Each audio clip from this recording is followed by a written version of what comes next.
দিব। আওয়াজ করে বলো ঠিক না? আমার বন্ধুরা, সেই আগামী সপ্তাহ পরের সপ্তাহ থেকে আমরা শুরু হয়ে যাবে এই জিলহজ মাসের যে ফজিলত সম্পর্কে।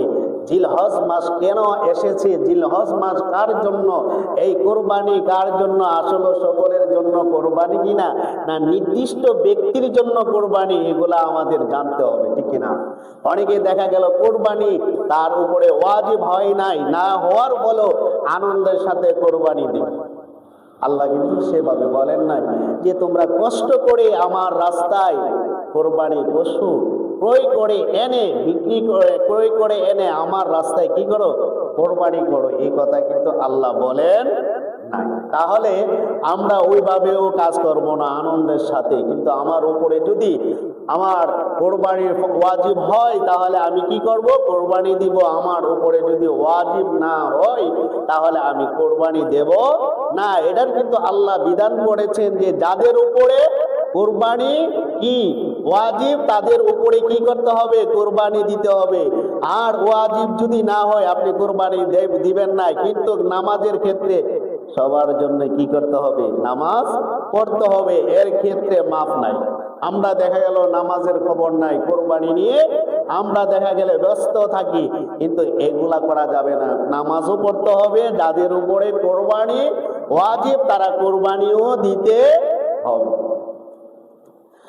আমার বন্ধুরা, আল্লাহ প্রেমিক, রসূল প্রেমিক, ওলি প্রেমিক নওজোয়ান যুবক ভাইয়েরা, আল্লাহ পাক রব্বুল আলামিন এই পৃথিবী সাজাইছেন এত সুন্দর করিয়া, কিন্তু দেখেন আপনি একটু লক্ষ্য করেন, এত সুন্দর করে একটা আসমান দিলেন, কিন্তু আসমানের কোনো একটা খুঁটি নাই। জমিন বানাইলেন, জমিনটাকে একটা স্টেজ বানাই দিয়ে এই স্টেজটার মধ্যে একটাও খুঁটি নাই। আমরা যদি বর্তমান কোনো অনুষ্ঠান করতে যাই, সেই অনুষ্ঠানের ক্ষেত্রে একটা স্টেজ বানাইতে গেলে খুঁটি লাগে কি লাগে না? অনেকগুলা খুঁটি লাগে মজবুত করার জন্য। আল্লাহ কত মহান, এই পৃথিবীটারে একটা স্টেজ বানাই দিলেন।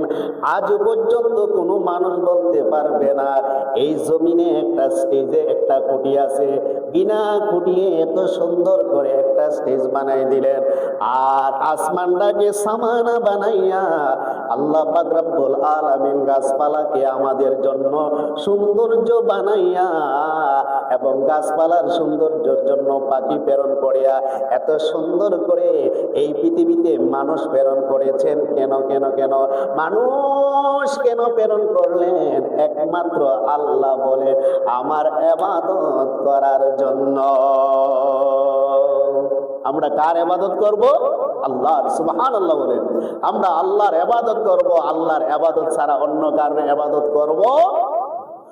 ওয়াকাদা রাব্বুকা আল্লা তা'বুদু ইল্লা ইয়্যাহু ওয়া বিল ওয়ালিদাইনি ইহসানা।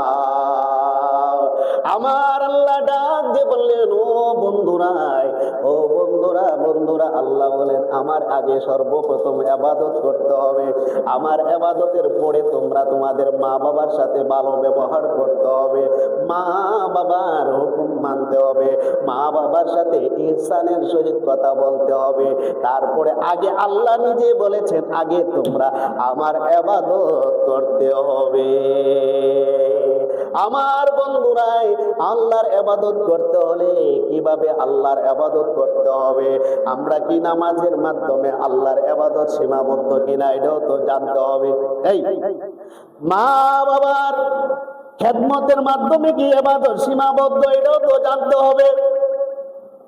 আল্লাহ বলেছেন আকিমুস সালাত, নামাজ কায়েম করো, ওয়াতুজ যাকাত, যাকাত প্রদান করো। আবার বলেছেন ওয়াবিল ওয়ালিদাইনি ইহসানা, তোমরা পিতামাতার সহিত ভালো ব্যবহার করো। আল্লাহর হুকুম, মা বাবার হুকুম মানা। এই বলেছেন, আল্লাহ বলেছেন যেভাবে নামাজ পড়ার আল্লাহর বিধান, সেভাবে মা বাবার কথা মানাও আল্লাহর বিধান। নামাজ পড়লাই মা বাবার মনে কষ্ট দিলাই, এই নামাজ পড়লাই মা বাবার মনে কষ্ট দিলাই, নামাজ আল্লাহর দরবারে কবুল হবে না। আল্লাহ তো বলছেন নামাজ পড়ার জন্য, তো হজ করলাই না, হজ না করার ফলে এই কথা আল্লাহ বলে নাই যে নামাজ পড়লে তোমার নামাজ হবে না। যাকাত দিলাই না, আল্লাহ তো বলেছেন যাকাত দেওয়ার জন্য, যাকাত দিলাই না, তারপরে আল্লাহ তো বলেন নাই যাকাত না দেওয়ার বললে নামাজ পড়লে আমার দরবারে এই নামাজ কবুল হবে না। বলছেনি নামাজ পড়তে হবে, যাকাত দিলা না তার জন্য কি হবে? তুমি যে যাকাত তোমার উপরে ওয়াজিব ফরজ হয়েছে, সেই ফরজ যে লঙ্ঘন করেছো, সেই জন্য আল্লাহর দরবারে জবাবদিহি করতে হবে। ও বন্ধুরাই, তুমি যে হজ করলাই না, হজ না করার কারণে আল্লাহ পাক রব্বুল আলামিনের কাছে তুমি কি করতে হবে? জবাব দিতে হবে। কিন্তু এই ক্ষেত্রে বলে নাই নামাজ পড়লে নামাজ আল্লাহর দরবারে কবুল হবে না। ও বন্ধুরা, কিন্তু মা বাবার মনে যদি কষ্ট দাও, আমার নবী আপনার নবী রাহমাতুল লিল আলামিন নবীজি বলেন তুমি নামাজ পড়তে পারো, সেই নামাজটা আল্লাহ কখনো কবুল করবে না। আসমান এবং জমিনের মধ্যে যে ফাঁকা জায়গাটা আছে, সেই জায়গাটার মধ্যে ঝুলন্ত অবস্থায় থাকবে। আল্লাহ বলেন না না না, তোমরা ওয়াকাদা রাব্বুকা আল্লা তা'বুদু ইল্লা ইয়াহু বিল ওয়ালিদাইনি ইহসানা, তোমরা তোমার মা বাবার প্রতি তোমরা ভালো ব্যবহার করতে হবে। মা বাবার মনে কষ্ট দেওয়া যাবে না। মা বাবার মনে যদি কষ্ট দিয়ে তোমরা আল্লাহর ইবাদত করো, আল্লাহ বলেন সেই ইবাদত আমি কবুল করব না। মার ক্ষেত্রে কত গুরুত্ব দিয়েছেন আমার নবী আপনার নবী রাহমাতুল লিল আলামিন নবীজি ফরমান, ও উম্মত রে উম্মত, তোরা যদি তোদের মা বাবার দিকে একটা নজরে 100 নজরে তাকাস, সুনজরে তাকানোর কারণে আমি নবী ঘোষণা করে দিলাম, আমি নবী ঘোষণা করে দিলাম, তোরা একটা বড় হজের সওয়াব আমল নামার মধ্যে আল্লাহ লিখে দিবে। হজ করতে যাইতে হবে না, হজ করতে যাইতে হবে না। ও বন্ধুরা, তোমার মা বাবার দিকে যদি তুমি সুনজরে তাকাও, আমার নবী বলেন একটা বড় হজের সওয়াব পাইবে। মুহূর্তের মধ্যে একজন সাহাবী ডাক দিয়া বললেন, ইয়া রাসূলুল্লাহ, নবী গো,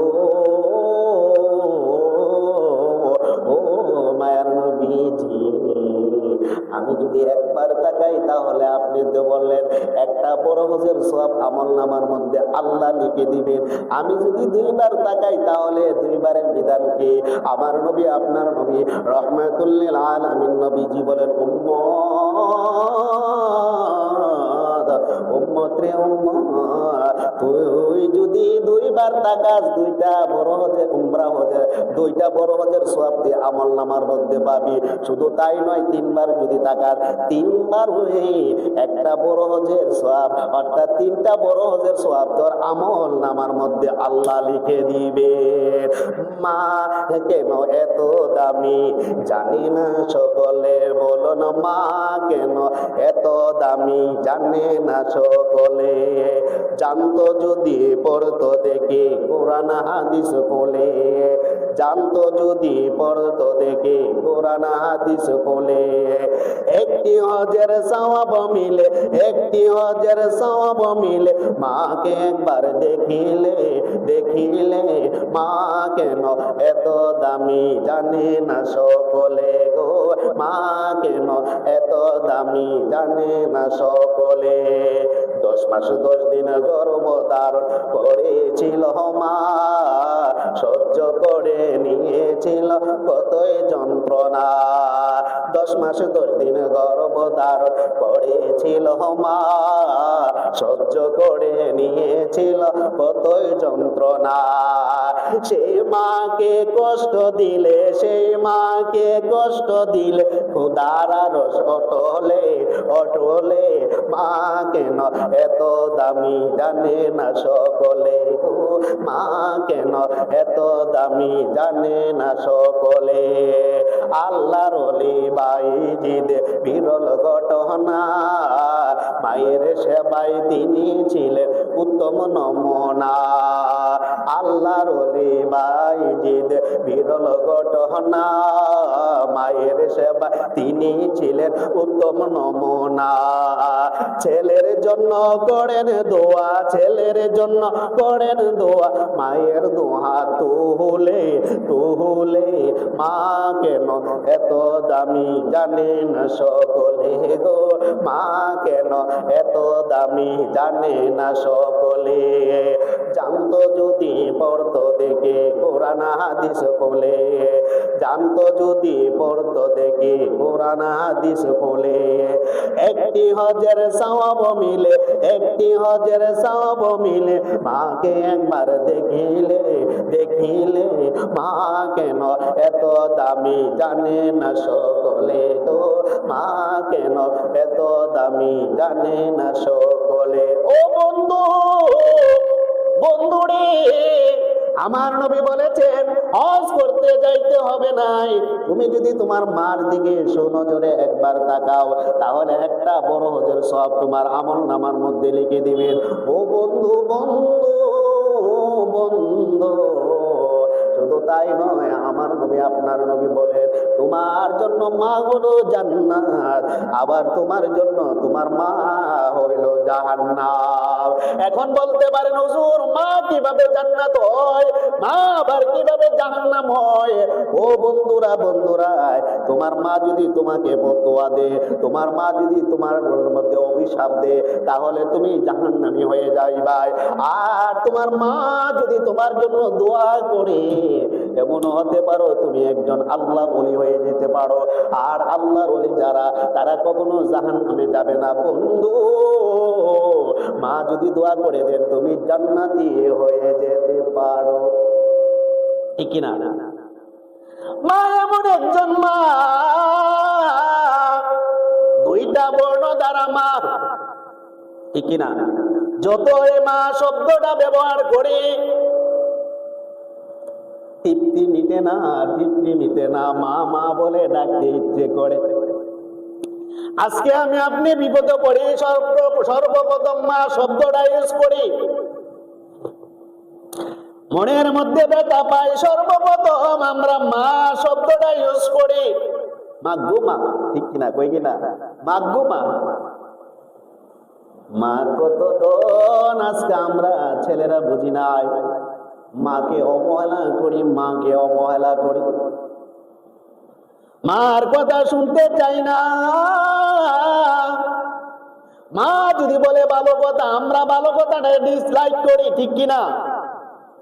মা বলে এই পথে যেও না, আমরা দেখা গেল এই পথে বেশি বেশি যায়, মা বলে সুন্দর করে চুলগুলা কেটে আসবাই, আর আমরা কি করি, ফাং ফং করে চুল কাটি, ঠিক কিনা? বান্দার মতো চুল কাটি। বান্দা যদি বুঝতো আমার এত বেশি লাগে, বান্দাও এরকম থাকতো না। বান্দা তো বুঝে না, ঠিক কিনা? বান্দা বুঝে, বান্দা যে বেশি, বান্দা কিন্তু বুঝে না।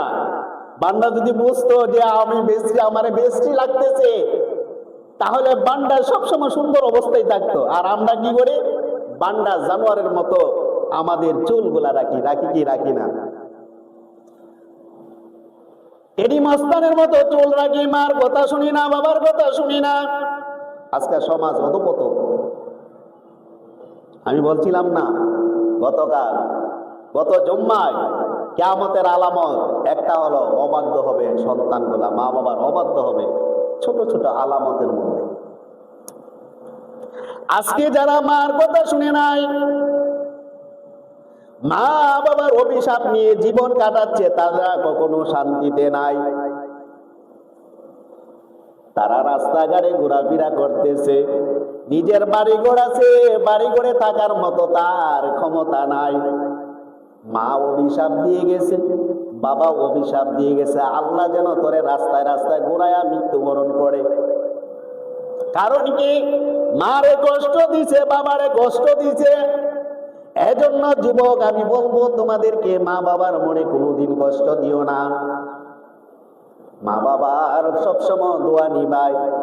যারা বড় হয়েছে, আল্লাহর ওলি হয়েছে, বিজ্ঞ আলেম হয়েছে, একমাত্র মায়ের দোয়ার কারণে।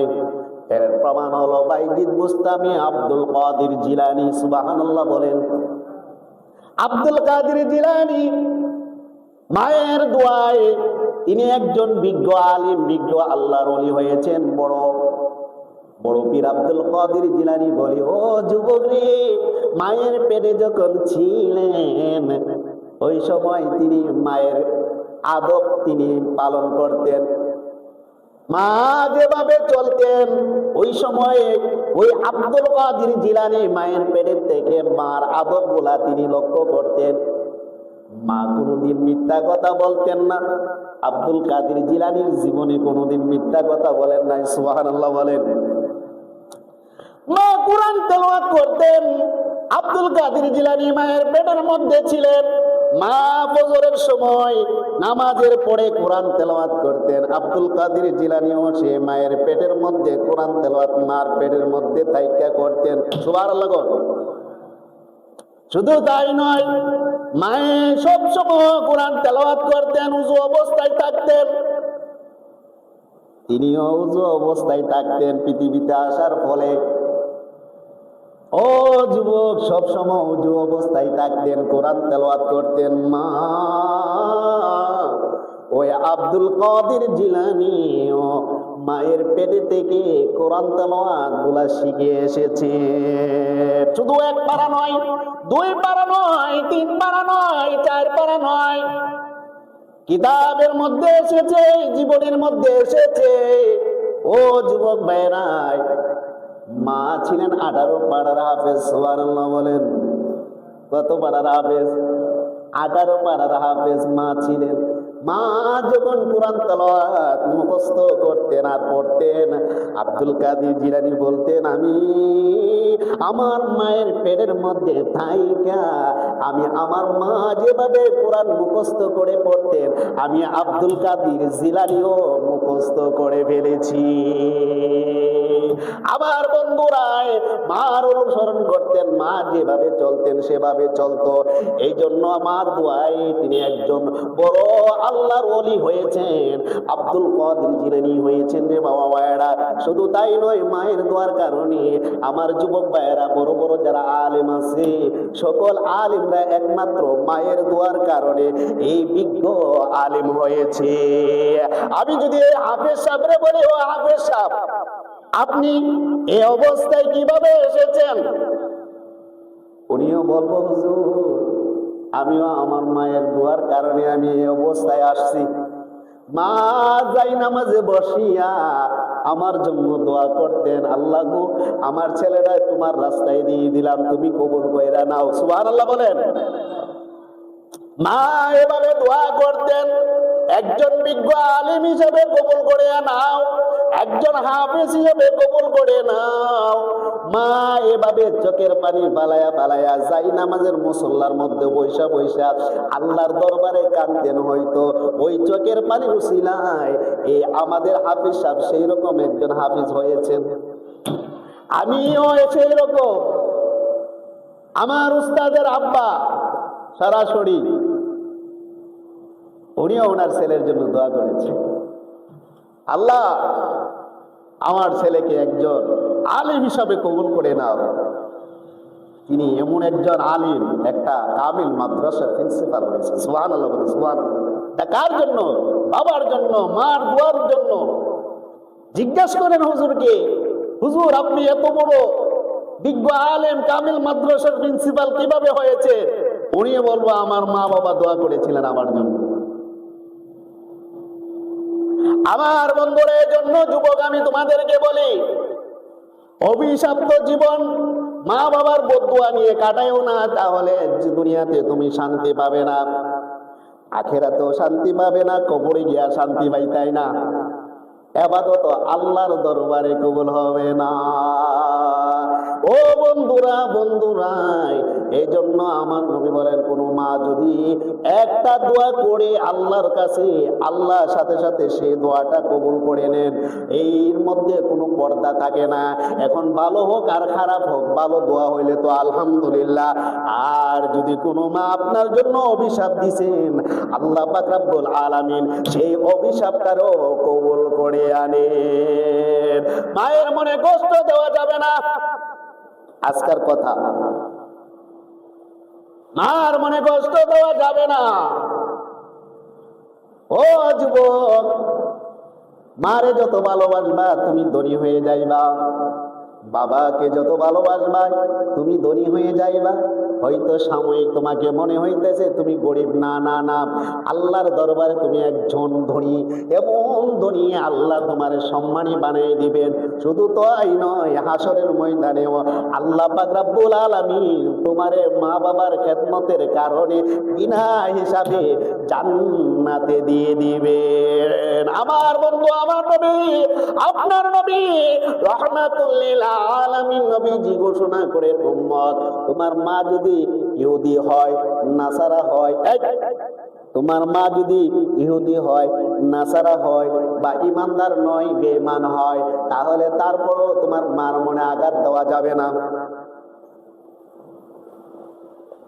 মার মনে আঘাত দেওয়া যাবে না, মার মনে আঘাত দেওয়া যাবে না রে বন্ধু। ও বন্ধু, একদিন আবু হুরায়রা রাদিয়াল্লাহু তাআলা আনহু, একদিন নয় সব সময় মায়ের হাতে গিয়ে মায়ের খাইতেন, আমার নবীকে দেখাইতেন, ইয়া রাসূলুল্লাহ, নবী গো, মায়ের নবীজি, ও নবীজি, আপনাকে ভালোবাসার কারণে আমার মা আমাকে মারে,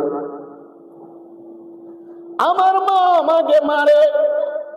এভাবে পিছনের কাপড়টা উদাম করে শরীরটা দেখা দিলেন, বেতের আঘাত গুলা এভাবে দাগ পড়ে রইল আবু হুরায়রার শরীরের মধ্যে, এই পিঠের মধ্যে এভাবে। নবীজি দেখে বলেন, আবু হুরায়রা, কষ্ট পায় না, তোমার মা তোমারে আঘাত করেছেন, হয়তো বুঝে নাই। তোমার মা আঘাত করেছেন তুমি, তোমার উপরে, হয়তো তোমার মা বুঝে নাই, তারপরে তোমার মার কথা অমান্য করা যাবে না, তোমার মার উপরে আঘাত করা যাবে না, তোমার মারে তুমি অভিশাপ দিতে পারবে না। এইভাবে প্রতিদিন সকাল বেলায় বেতের আঘাত করতেন, বিকাল বেলায় বেতের এইভাবে আঘাত করতেন আবু হুরায়রা রাদিয়াল্লাহু তাআলা আনহুকে। আবু হুরায়রা কোনোদিন মারে কোনো কথা বলেন নাই, ডাক দিয়ে বলতেন, ও আবু হুরায়রা, তুই এমন একটা ধর্ম গ্রহণ করছ, আমার শত্রু। সে কে? আমার শত্রু, আমাদের শত্রু, আমাদের ধর্মের শত্রু, তুই কেন তার ধর্ম তুই গ্রহণ করেছ? ও বন্ধুরি, ধর্ম গ্রহণ করার কারণে সকাল বেলায় আঘাত করেন, বিকাল বেলা আঘাত করেন, এই আঘাত গুলায় আবার নবীজিকে দেখান। ডাক দিয়া বললেন, ইয়া রাসূলুল্লাহ, নবী গো, ও মায়ার নবীজি, আপনাকে ভালোবাসার কারণে আমার মা মারে। ও মায়ার নবীজি, নবী গো, দেখেন না আমার শরীরটা কি হয়েছে। তারপরে আবু হুরায়রা মারে কোনো কথা বলে নাই। নবীজি বলেন, ও আবু হুরায়রা, তুমি তোমার মাকে কোনো কথা বলতে পারবাই না, তিনি তোমার মা। ও আবু হুরায়রা, একদিন আবু হুরায়রা দৌড়ে আমার নবীর কাছে আসলেন, ডাক দিয়া বললেন, ইয়া রাসূলুল্লাহ, নবী গো, ও মায়ের নবীজি, আমি আপনার দরবারে হাজির হয়ে গেলাম। নবীজি ডাক দিয়া বললেন, আবু হুরায়রা, মনে হয় তোমার মা আজকে মারছে। আবু হুরায়রা, মনে হয় তোমার মা তোমারে আজকে মারছে, এই জন্য তুমি আমার কাছে অভিযোগ নিয়ে আসছো। আবু হুরায়রা ডাক দিয়ে বললেন, ইয়া রাসূলুল্লাহ, নবী গো, ও মায়ের নবীজি, আমি আমার মার অভিযোগ নিয়ে আসি নাই, আমার মার অভিযোগ নিয়ে আসি নাই। মাগো, ও নবীজি, সকাল বেলা আসলাম আপনার কাছে, শুধু আমার মার জন্য একটু দোয়া করতেন, আল্লাহ যেন আমার মারে মুসলমান বানায়া দে। আল্লাহু আকবার বলেন। আমার মারে যেন আল্লাহ মুসলমান বানায় দেন। আপনি যদি দোয়া করেন সেই দোয়াটা আল্লাহ কি করবে? কবুল করবে। বলেন আল্লাহু আকবার। আপনার দোয়া ব্যথায় যাবে না, শুধু আপনি দোয়া করেন। এই অভিযোগ দিয়াই তিনি দৌড়তে দৌড়তে দৌড়াদৌড়ি শুরু করে দিলেন, বাড়ির দিকে দৌড়ে যাচ্ছেন। সাথে রাস্তার মধ্যে হযরত উমর এবং হযরত উসমান রাদিয়াল্লাহু তাআলা আনহু পাইলেন। ডাক দিয়ে বলেন, ও আবু হুরায়রা, যাইবার বেলা দেখছি দৌড়াইয়া গেছো, আইবার বেলাও এভাবে কেন দৌড়াইয়া যাইতেছো? আমরা তো বুঝতে পারতেছি না। আবু হুরায়রা রাদিয়াল্লাহু তাআলা আনহু ডাক দিয়া বললেন, আমি এখন কোনো কথা বলতে পারবো না, এখন কোনো কথা বলতে পারবো না, পরে কথা বলবো। দৌড়িয়া দৌড়িয়া নবীজির কাছে দিকে বলে গেলেন, আমার আম্মার জন্য আপনি দোয়া করেন। আমি এই কথা বলে আমি দৌড়িয়া আমি আমার বাড়িতে চলে আসলাম। আইসা আমার আম্মারে ডাক দিলাম। আম্মারে যখন ডাক দিলাম, এভাবে দরজার মধ্যে টুকুনি দিলাম, দেওয়ার সাথে সাথে আমার আম্মা ডাক দিয়া নরম সুরে বলেন, আবু হুরায়রা, ও আবু হুরায়রা, তুমি কি বাড়িতে আইছো? নরম সুরে, আগে কইতো কি কড়া সুরে, ধমক দিয়ে, এখন বলতেছি কি নরম নরম নরম সুর দি। সুবহানাল্লাহ বলে। আবু হুরায়রা, আমার মনে হয় তুমি গিয়েছিলাই রাহমাতুল লিল আলামিন নবীজির কাছে, নবীজির কাছ থেকে মনে হয় আইসো।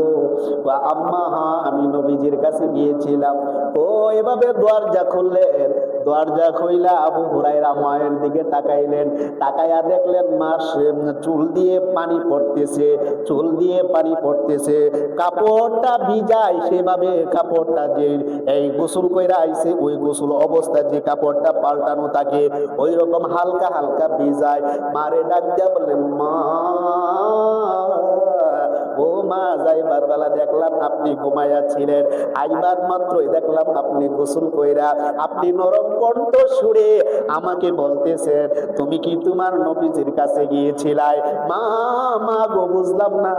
ডাক দিয়া বললেন, আবু হুরায়রা, আর দেরি কইরো না, এই মুহূর্তে তোমার নবীর কাছে নিয়ে যাও, আমাকে ইসলাম গ্রহণ করায় আনো। চিৎকার করবেন আল্লাহু আকবার। আমার বন্ধুরা নবীজির কাছে বলেছিলেন কি? আবু হুরায়রা বলেন, আমি একটু দেখেছি, আমি যাইতে দেরি হয় নাকি, আমায় যে আমার আম্মার কাছ জন্য, আম্মার জন্য যে দোয়া চাইছি এই দোয়াটা কবুল হয়। যাইবার আগে আল্লাহ দোয়া কবুল কইরা ফেলেছেন। আমার আম্মা মুসলমান হইবার জন্য বললেন। ও বন্ধুরি, ও বন্ধু, এর দ্বারা প্রমাণিত হইল মা যদি তুমি বেঈমান হয়, ও কাফের হয়, মাকে তুমি কোনো কথা বলতে পারবাই না। মা আঘাত করতে পারে, তুমি ধৈর্য ধারণ করে নিতে পারো। ও বন্ধুরা, হেদায়েতের মালিককে আওয়াজ করে বলুন। এই হেদায়েতের মালিককে আল্লাহ হেদায়েত করছেন, আমার নবী দোয়া করেছেন, আবু হুরায়রা আম্মা মুসলমান হয়ে গেলেন। সুবহানাল্লাহ বলেন, সুবহানাল্লাহ। আমার বন্ধুরা, এজন্য বলবো মা বাবার মনে কষ্ট দেওয়া যাবে না। আজকে আমরা সন্তান, এমন সন্তান, মা যদি বলে সন্তান রে নামাজে যা, নামাজে আসতে চাই না, ঠিক না? এজন্য আল্লাহ পাক রব্বুল আলামিন বলেছেন, আমার বন্ধুরাই, আল্লাহ বলেছেন, ইয়া আইয়ুহাল্লাযীনা আমানু লা তুলহিকুম আমওয়ালুকুম ওয়ালা আওলাদুকুম আন যিকিরিল্লাহ ওয়া মান ইয়াফআল যালিকা উলাইকা হুমুল খাসিরুন। আমার আল্লাহ ডাকতে বললেন, আইয়ুহাল্লাযীনা আমানু, হে ঈমানদারগণ, হে ঈমান ইমানদারগণ, ইমানদারদেরকে ডাক দিয়ে আল্লাহ বলেছেন, বেঈমানদেরকে ডাক দিয়া বলেন নাই। ইয়া আইয়ুহাল মুসলিমুন বলেন নাই, ইয়া আইয়ুহান নাস বলেন নাই। ও বন্ধুরে বন্ধুরে, ও বন্ধু, ইয়া আইয়ুহাল্লাযীনা আমানু বলেছেন। কি বলেছেন? আমানু বলেছেন। বলেছেন আমওয়ালুকুম ওয়ালা আওলাদুকুম আন যিকিরিল্লাহ, তোমাদের ধন দৌলত এবং সন্তান সন্তানাদি যেন তোমাদেরকে এবং প্রভাবিত না হয় এবং আল্লাহর জিকির থেকে যেন বিমূঢ় না হয়, আল্লাহর জিকির থেকে যেন বিমূঢ় না হয়, মুখ ফিরাইয়া না রাখে। অর্থাৎ বলা হয়েছে তাদেরকে যেন বলেও তারা যেন আল্লাহকে স্মরণ করে। আওয়াজ করে বলুন আল্লাহু আকবার। আমার বন্ধুরা, ছেলে মেয়েদেরকে আল্লাহর জিকিরের জন্য, তাকিদ দেওয়ার জন্য আল্লাহ নিজে বলেছেন ধন দৌলতের দিকে ফিরাইয়া লেলায়া লেলায়া চলার জন্য আল্লাহ বলেন নাই। ধন দৌলত হয়তো আজকে আছে, কালকা না থাকতে পারে। মুমিনের জন্য ধন দৌলত কিছু নাই।